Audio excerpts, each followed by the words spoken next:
ఒక short film కథ ఎలా చేయాలంటే, చాలామంది ఏం చేస్తారు, నువ్వు చెప్తే నేను చేసినట్టు అని మనం రాసింది రాస్తారు. ఎందుకంటే, ఓ అమ్మాయిని ఫాలో అవ్వడం, అమ్మాయికి లైటింగ్ కొట్టడం, అమ్మాయిని బనాయించడం, ప్రేమించడు, ఆమె కోసం బాధపడడు.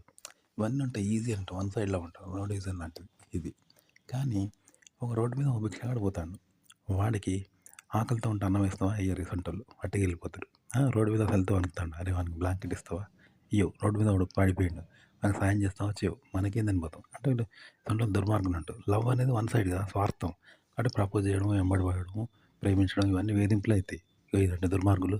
నువ్వు కథ రాస్తే నేను రాస్తా అంటారు. కానీ రోడ్డు మీద భిక్షానికి అన్నం పెట్టడం అనేది ఎంత బాధ్యత ఉంటుందో, రోడ్డు మీద ఒక పడిపోయిన వ్యక్తికి ఎవరు చేయకున్నా వాడు సాయం చేస్తే ఎట్లుంటుంది?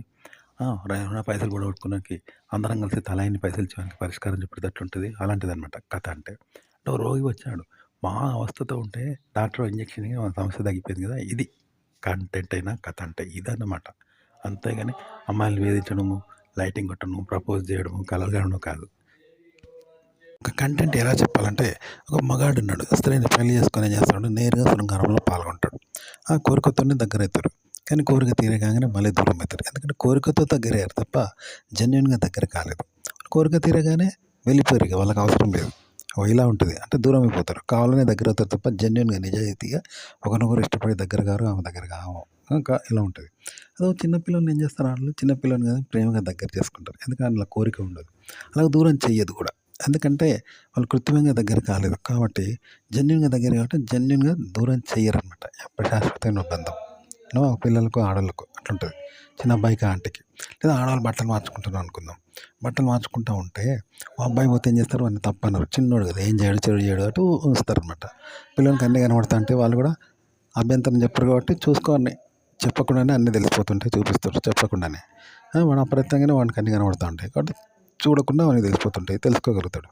ఇదొక అదృష్టం. అంటే కావాలని చెప్పడం అనేది మధ్యలోనే పోతుంది. కావాలని వాడు చూస్తే వాడు మధ్యలోనే వెళ్ళిపోతాడు. కానీ 2 అప్రయత్నంగానే వానికి కనిపిస్తున్నాయి. అప్రయత్నంగానే వాళ్ళు చూపిస్తున్నారు కాబట్టి ఇది శాశ్వతంగా ఉంటది. ఇది విడిపోని బంధం అనమాట. ఇదనమాట కంటెంట్ ఇలా చెప్పాలనమాట, గుర్తుపెట్టుకోండి.